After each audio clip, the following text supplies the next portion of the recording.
ሰላም ውድ የቻናል ቤተሰቦች፣ ዶክተር መሰል ነኝ የፅንስና ማህፀን ስፔሻሊስት ሐኪም። በዛሬው ፕሮግራሜ በሴቶች ላይ ስለሚያጋጥመው ተደጋጋሚ የሽንት ቧንቧ ኢንፌክሽን በተመለከተ ምልክቶችን፣ ምክንያቶችና የመፍትሄ ሀሳቦችን ይዤ ቀርቤያለሁ። ታዲያ እስከ መጨረሻው ይህንን ቪዲዮ ብታዩት ለሽንት ቧንቧ ኢንፌክሽን የሚያጋልጡ ምክንያቶች ምንድን ናቸው፣ ምልክቶችና የመፍትሄ አማራጮችን በተመለከተ ዘርዘር ያለ መረጃ የምታገኙ ይሆናል። ይህ ፕሮግራም ለሌሎችም ተደራሽ እንዲሆን ቻናሉን ላይክ፣ ሼር እና ሰብስክራይብ ማድረግን አይርሱ።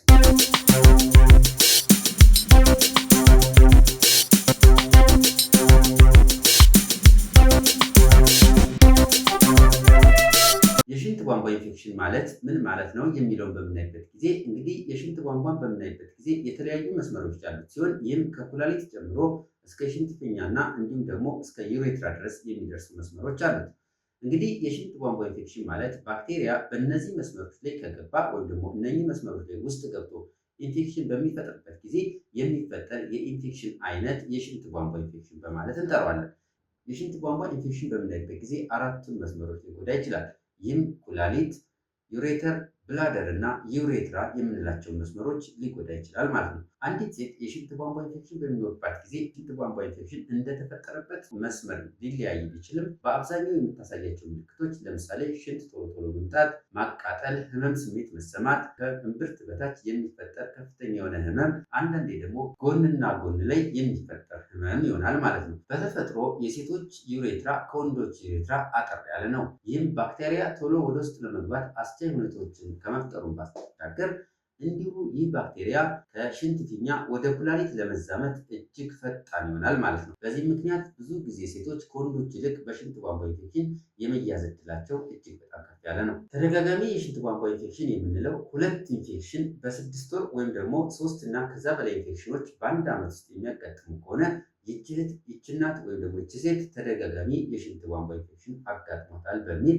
ምርመሮችና የሕክምና አማራጮችን መውሰድ ይኖርባታል። የሽንት ቧንቧ ኢንፌክሽን የሚያጋልጡ ምክንያቶች ምንድን ናቸው የሚለውን ስናይ እጅግ በጣም ብዙ ምክንያቶች ቢኖሩም የተወሰኑትን ለማየት እንሞክራለን። የመጀመሪያው የሴት ልጅ የማህፀን አፈጣጠር ሁኔታ ወይም ደግሞ ባዮሎጂካል ጄኔቲክ የምንለው እናያለን ማለት ነው። ይህ ማለት አጠር ያለ ዩሬትራ ስለሚኖር ለኢንፌክሽን የመጋለጥ እድሉ እጅግ በጣም ከፍ ያለ ነው። ሁለተኛው ግንኙነት ወይም ደግሞ ሴክሹዋል ኢንተርኮርስ፣ በተለይ ከተለያዩ ወንዶች ጋር ግንኙነት የምታደርግ ከሆነች ለሽንት ቧንቧ ኢንፌክሽን የመጋለጥ እድል እጅግ በጣም ከፍ ያለ ነው። ሶስተኛው እርግዝና በሚኖርበት ጊዜ የተለያዩ የሆርሞን ለውጥና አካላዊ ለውጦች ስለሚኖሩ ለሽንት ቧንቧ ኢንፌክሽን የመጋለጥ ይኖራታል። በእርግዝና ሰዓት የሽንት ምርመራ እናደርጋለን። ይህ የሚሆንበት ምክንያት ባክቴሪያዎች ካሉ፣ ኢንፌክሽኖች ካሉ ቶሎ መታከም ስላለባቸው ነው። አራተኛው የኩላሊት ጠጠር እና ሌሎች የኩላሊት ችግሮች ሲኖሩ እነዚህ ችግሮች ወይም ደግሞ የኩላሊት ጠጠር በሚኖሩበት ጊዜ ለሽንት ቧንቧ ኢንፌክሽን የመጋለጥ እድላቸው እጅግ በጣም ስለሚጨምር ጥንቃቄዎችንና አስፈላጊ ሕክምናዎችን ማድረግ ይኖርባቸዋል።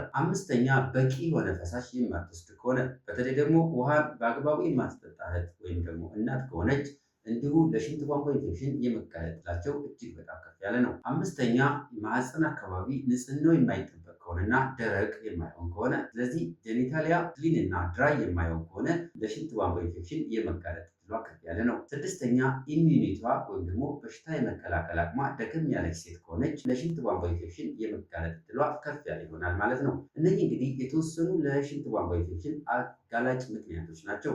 ሌሎች እጅግ በጣም ብዙ ምክንያቶች ይኖራሉ። ለዛሬ ግን እነኝህን ዋና ዋና ነገሮችን አንስተን የተነጋገር ነው። ይህንን የሽንት ቧንቧ ኢንፌክሽን እንዳይኖር ለመከላከል በቤታችን የምናደርጋቸው ጥንቃቄዎች ይኖራሉ። እነኚህ ጥንቃቄዎች ብዙዎች ሳናወጣ በቤታችን ማድረግ የምንችላቸው እና እጅግ በጣም ከዚህ የሽንት ቧንቧ ኢንፌክሽን ለመከላከል እጅግ በጣም የሚያግዙ ናቸው። የመጀመሪያው በቂ የሆነ ፈሳሽ መውሰድ፣ በተለይም ውሃ በደንብ መጠጣት። ውሃ በደንብ የምጠጣት ከሆነች ቧንቧ ኢንፌክሽን የመያዝ እድሏን ይቀንስላታል። ከዚህ ጋር ተያይዘው ደግሞ የማህፀን ንጽህና አጠባበቅን በአግባቡ መከተል። የማህፀን ንጽህናን በሚጠብቁበት ጊዜ ፕሮፐር የሆነ ወይም ደግሞ ትክክለኛ የሆነውን የንጽህና አጠባበቅ ሂደት ወይም ደግሞ ቅደም ተከተል መከተል። ከዚህ ጋር ተያይዘው ደግሞ ማህፀንን ንጹህና ደረቅ እንዲሆን ማድረግ። እነኚህን በማድረግ እንግዲህ የሽንት ቧንቧ ኢንፌክሽን እንዳይዝ እጅግ በጣም የላቀውን ሚና ይጫወታል። ቤት ያፈራውን የተመጣጠነ ምግብ መመገብ። ይህንን የተመጣጠነ ምግብ በምትመገብበት ጊዜ የበሽታ የመከላከል አቅሟ በጣም ስለሚጨምር፣ በሽታዎችን የመቋቋም አቅሟን በዛው ልክ ስለሚጨምር የሽንት ቧንቧ ኢንፌክሽን እንዳይዛት ሊከላከልልን ይችላል። ሌላው የንጽህና መጠበቂያ ቁሳቁሶችን በአግባቡ መቀየርና በአግባቡ መጠቀም፣ እንዲሁም ደግሞ ከግንኙነት በኋላና ከግንኙነት በፊት በደንብ መታጠብን እጅግ በጣም ይመከራል። እነዚህ እንግዲህ በቤታችሁ የምታደርጓቸው የሽንት ቧንቧ ኢንፌክሽንን ለመከላከል እጅግ በጣም የሚያግዙን ስልቶች ናቸው። አንዳንዴ ግን እነኚህንም አድርጋችሁ የሽንት ቧንቧ ኢንፌክሽን ከተከሰተ በአግባቡ ወደ ሕክምና ተቋም በመሄድ አስፈላጊ ምርመሮችን በማድረግ አስፈላጊ ምኖችን ማግኘት ይኖርባቸዋል። በተለይ ደግሞ ተደጋጋሚ የሽንት ቧንቧ ኢንፌክሽን ወይም ደግሞ ሪከረንት ዩቲአይ የሚያጋጥማቸው ከሆነ አልፎ አልፎ የሽንት ካልቸር ማሰራትም እጅግ በጣም ጠቃሚ ይሆናል። በዚህ ካልቸር መሰረት ለየትኛው መድኃኒት ነው ሴንሲቲቭ የሆነው ይህ ባክቴሪያ የሚለውን ስለሚነግረን በዛ መሰረት አስፈላጊ መድኃኒቶችን ስለምንሰጥ ቶሎ ለማገገም እና ቶሎ ለመዳን እጅግ በጣም ወሳኝ ሚና ይጫወትና በማህፀንና ዙሪያ ጥያቄዎች ካሏችሁ አስተያየት መስጫው ላይ ያስቀምጡ። ለዛሬ ያዘጋጀሁት ይህንን ይመስላል። በቀጣይ በሌላ ፕሮግራም እስከምንገናኝ ቸር እንሰንብት።